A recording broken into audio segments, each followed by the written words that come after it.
প্রতিদিনের সূর্যোদয় আমাদের জীবনে একটা নতুন দিনের সূচনা করায়। এই নতুন দিনটা ভালো যাক, এটা আমরা সকলেই চাই। সেই কারণে দিনটা কিভাবে ভালো যাবে, একটা কাজ আপনাকে করতে হবে।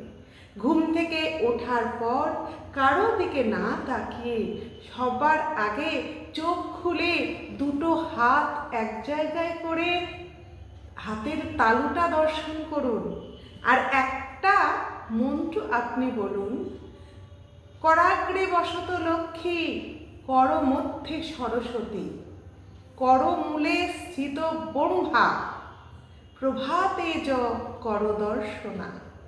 এরপর হাত জোর করে ঈশ্বরকে বলুন, হে ঈশ্বর, আজকের দিনটা আমি তোমাকে সমর্পণ করলাম। এই দিনটা ভালো রাখার দায়িত্ব স্বয়ং তোমার। দেখুন, প্রতিদিন এটা করুন। আমি নিজেও এটা করে ভীষণ উপকৃত।